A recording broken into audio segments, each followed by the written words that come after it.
Bismillahirrahmanirrahim. Kita sekarang lihat bagaimana peran Ali dalam peperangan. Kita mulai dengan perang Badar tahun 2 Hijriah. Ali radhiyallahu anhu adalah orang yang sangat luar biasa, terkenal orang yang mahir menunggangi kuda. Nabi SAW bukan hanya mendidiknya secara imaniyah, mendidiknya secara fisik, mendidiknya secara keterampilan. Karena Nabi SAW orang yang paling mahir menunggangi kuda, orang yang paling mahir dengan keterampilan perang, gitu kan?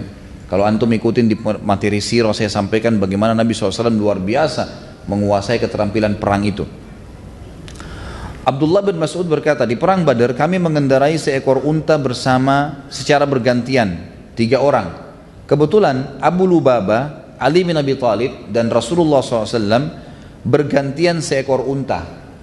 Dan pada saat tiba giliran Nabi SAW harus berjalan kaki, maka Abu Lubabah dan Ali bin Abi Thalib yang merupakan salah satu yang akan ada di atas unta berkata, biarkanlah kami yang berjalan kaki dan engkau yang berkendaraan ya Rasulullah. Kata Nabi SAW dalam hadis yang masyhur, tadi saya sebutkan riwayat Imam Ahmad dengan sanad yang hasan, ma antuma bi aqwa minni wala ana bi agna anil ajri minkuma. Kalian berdua tidak lebih kuat daripada aku. Aku kuat untuk jalan, bahkan aku lebih kuat daripada kalian. Dan aku juga memerlukan pahala sebagaimana kalian perlukan pahala.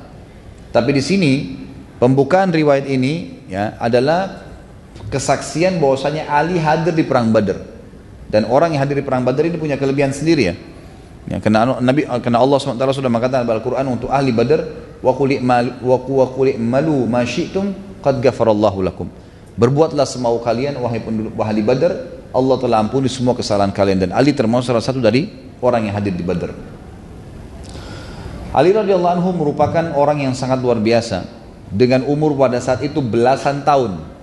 Umurnya masih belasan tahun. Ahli sejarah sepakat pokoknya di bawah 20 tahun. Allahu alam ya.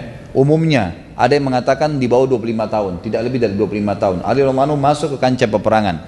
Dan pada saat bertemu antara 2 pasukan di perang Badar, maka Utbah bin Rabi'ah maju mengajak saudaranya Syaibah dan anaknya Walid untuk berperang. Maka mereka pun bertiga berseru mengatakan, siapa yang mau berduel dengan kami? Lalu keluarlah 3 orang dari Ansar.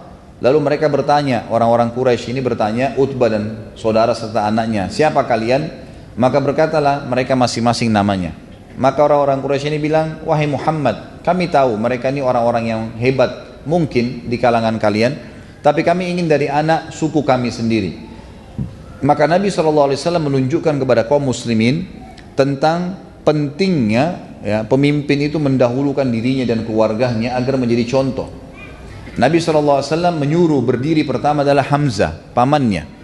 Suruh hadapin tuh orang-orang, bukan orang-orang muhajirin umumnya. Kemudian berdiri wahai Ali, kata Nabi SAW. Ali disuruh berdiri. Dan yang ketiga berdirilah wahai Ubaidah bin Harith. Harith ini paman Nabi, jadi ini sepupu Nabi sendiri. Berdirilah 3 orang tersebut, kemudian mereka masing-masing menghadapi satu sama yang lainnya.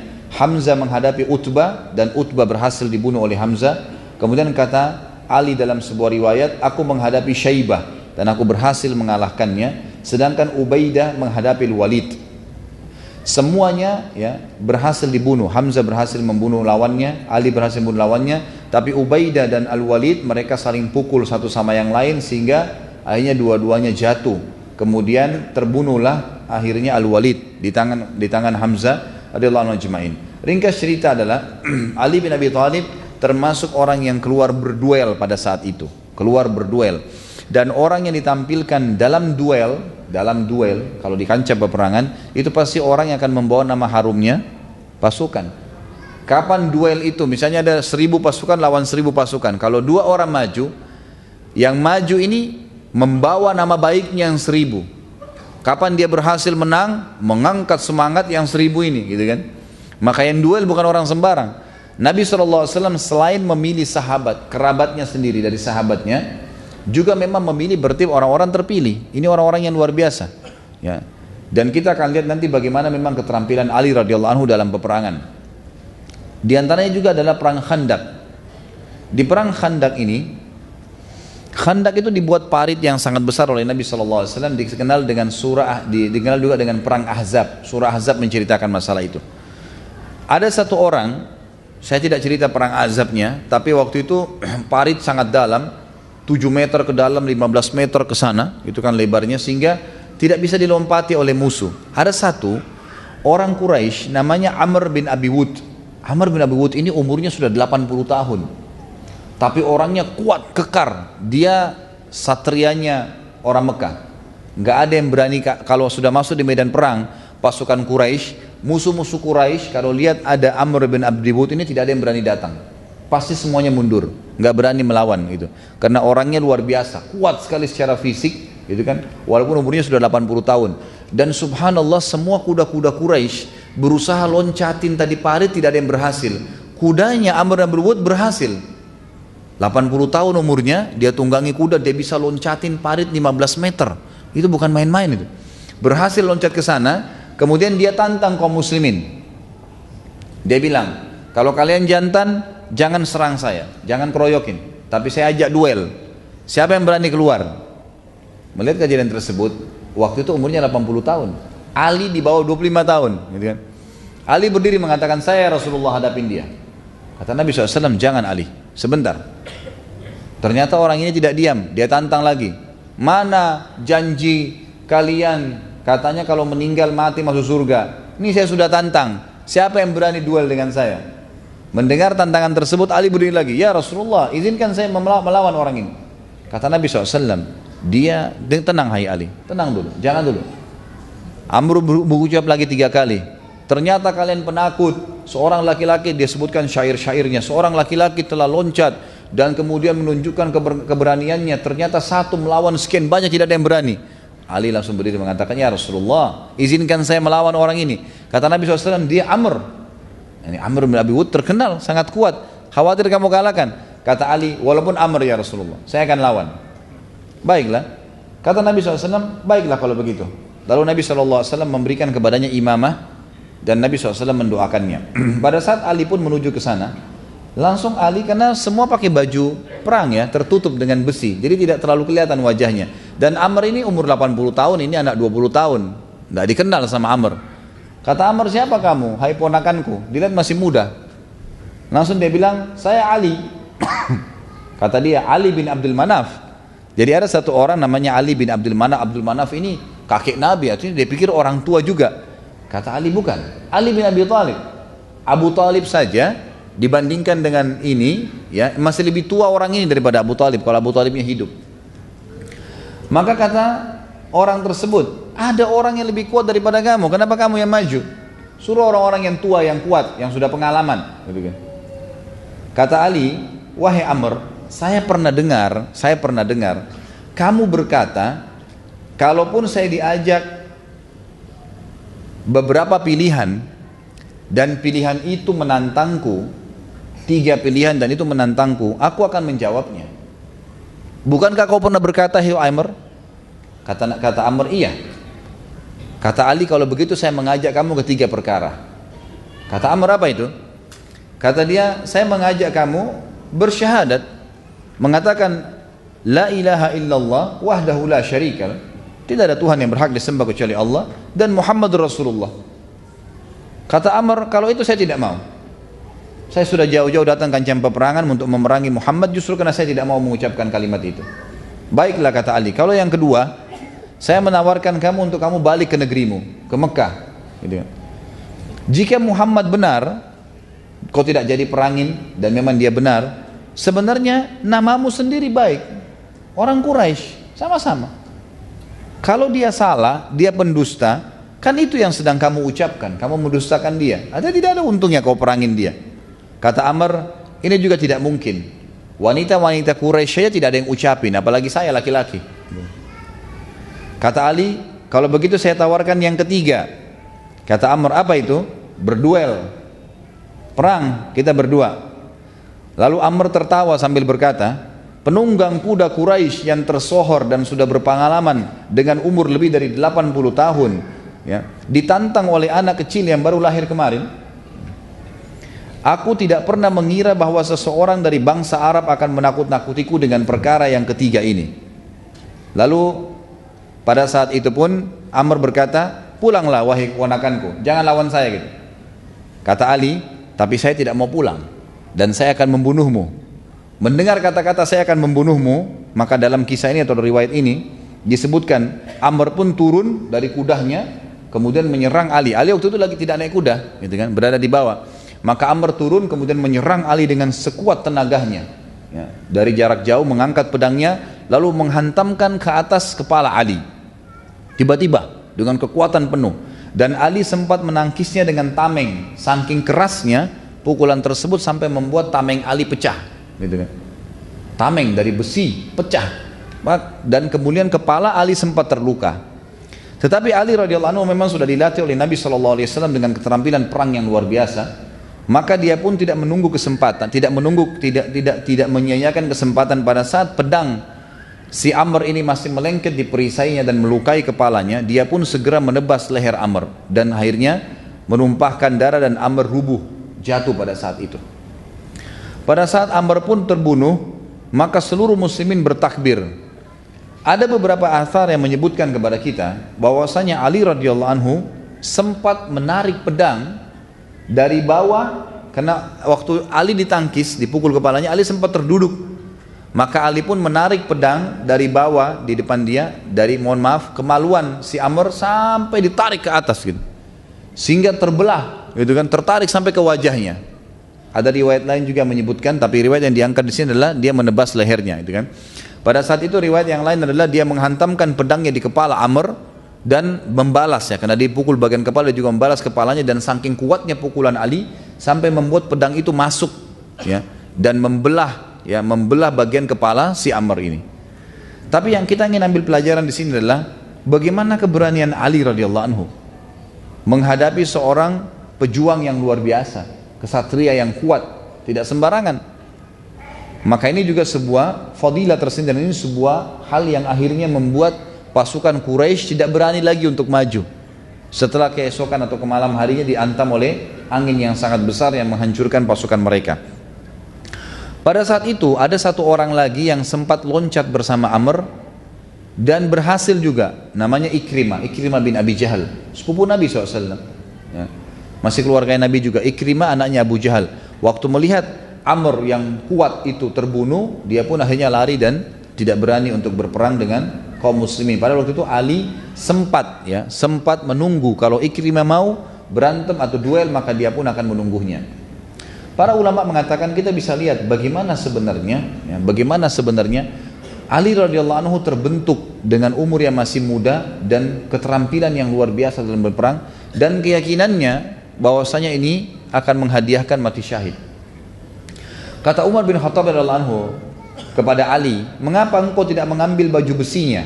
Padahal di kalangan orang-orang Arab tidak ada baju besi perang yang lebih baik daripada yang dia milikin. Baju perangnya paling bagus nih, gitu kan. Sulit sekali untuk dirusak gitu.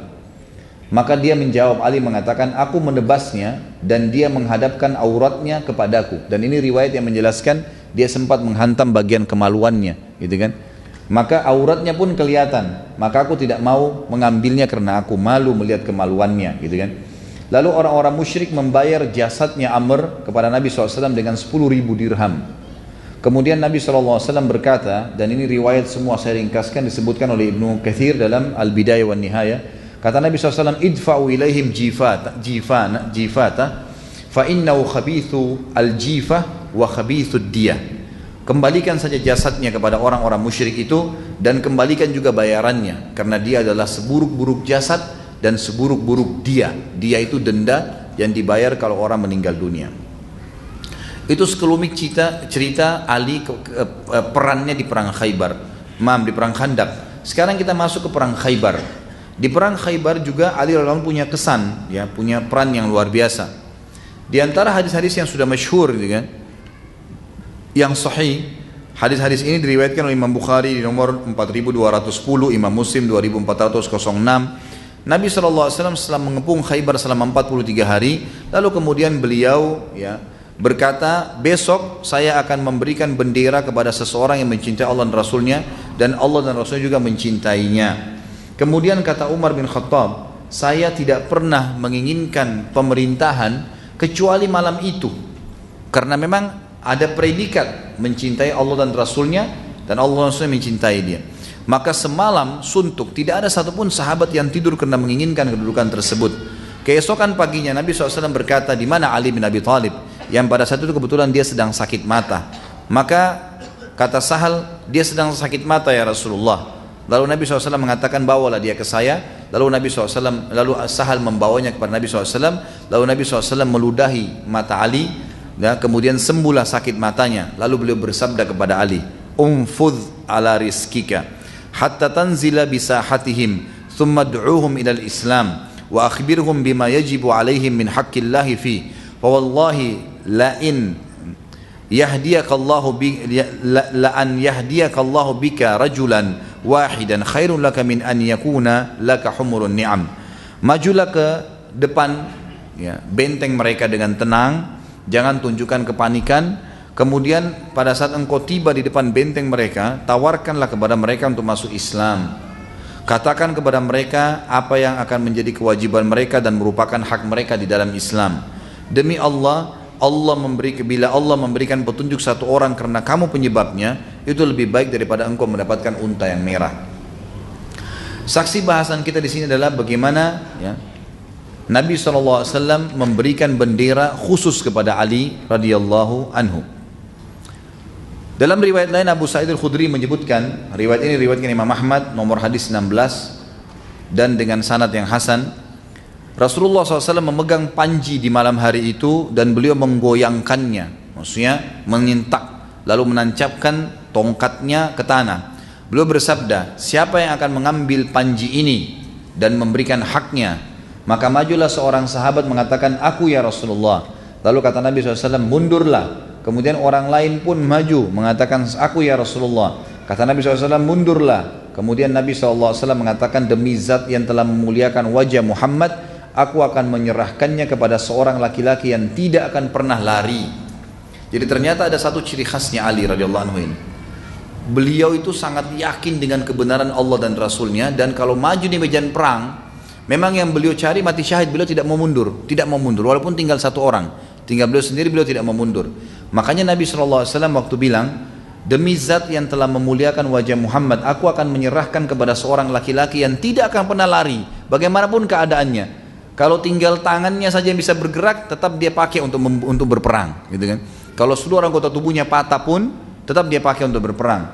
Maka dia mengatakan, wahai Ali, majulah dan terimalah panji ini. Lalu Ali pun bergerak maju sampai Allah membuka Khaybar, dan Ali datang membawa kurma-kurma serta daging-daging cincangnya. Riwayat ini menjelaskan juga kepada kita tentang fadilah Ali, hampir sama dengan tadi, bagaimana Ali radhiyallahu anhu diberikan bendera tersebut. Ada sedikit kisah yang menarik di perang Khaybar ini. Ada orang Yahudi yang sempat keluar, dua orang, yang bernama Marhab dan yang bernama Harith.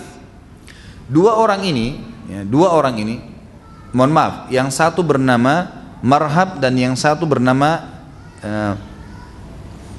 Amir. Dua orang ini disebutkan dalam riwayat tingginya 5 hasta. Kurang lebih kalau 5 hasta itu 5 meter kali. Tingginya orang Yahudi ini 5 meter. Dua orang prajurit pilihannya Yahudi keluar. Dalam hadis ini dikatakan, dan ini bisa lihat diriwayatkan Imam Muslim nomor 1897 dari Salamah bin Aqwa radhiyallahu anhu tentang perang Khaybar. Pada saat itu keluar dan keduanya menantang siapa yang mau berduel. Bayangkan kalau 5 meter jalan, mungkin dari lantai ini ke atas ini berapa? 5 meter kira-kira? Nggak nyampe ya, mungkin 4 meter. Bayangkan 5 meter tingginya, besar, pedangnya pun sangat besar, badannya semua dipenuhi dengan besi, gitu kan? Dua orang ini keluar, kemudian dua-duanya menantang. Sekali lagi, pada saat ditantang keluar duel, dan kebetulan untuk dia tantang ini pasukannya Ali yang tadi diutus oleh Nabi untuk maju ke depan sudah sampai di depan. Ali pemimpin waktu itu ya, sudah jadi pemimpin. Nabi SAW di belakang, karena dia yang disuruh pimpin pasukan untuk menembus benteng tersebut. Ali radhiyallahu anhu bisa menunjuk siapa saja dari prajuritnya suruh maju untuk melawan. Bayangkan 5 meter tinggi besar badannya, gitu ya. Maka yang keluar melawan si Marhab ini ternyata Ali. Ali sendiri yang maju mengatakan saya akan melawannya. Dan yang melawan Amir Zubair ibn Awam, sepupu Nabi SAW juga. Dua-duanya terkenal. Sementara poster tubuh Ali dengan Zubair memang kekar tinggi besar juga, tapi tidak setinggi ini. Tingginya mereka itu mendekati Nabi SAW. Kurang lebih sebagian ahli sejarah mengatakan, sebagian ya, tinggi Nabi SAW itu antara 190 sampai hampir 2 meter. Tinggi Nabi SAW tinggi 190, antara Umar bin Khattab dengan Abdullah bin Mas'ud. Intinya adalah Ali tidak jauh dari situ, tetapi orang ini 5 hasta, tinggi sekali, gitu kan? Maka keluarlah keduanya, dan ternyata Ali radhiyallahu anhu pun sempat melawan dan membunuh Marhab. Bahkan keluar juga adiknya yang bernama Harith dengan poster tubuh yang hampir sama, juga dikalahkan oleh Ali. Dua-duanya dibunuh oleh Ali radhiyallahu anhu. Kemudian Zubair pun berhasil mengalahkan Amir, dan setelah kalahnya 3 orang prajurit utama Yahudi ini, maka benteng Khaybar pun menyerah.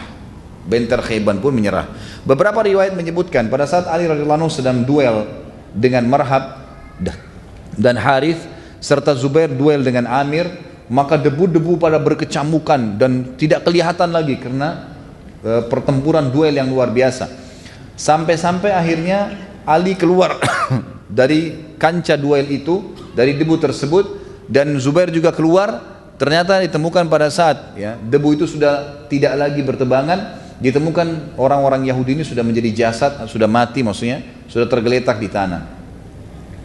Maka pada saat itu pun Nabi SAW dan para sahabat bertakbir, dan akhirnya benteng Khaybar gugur.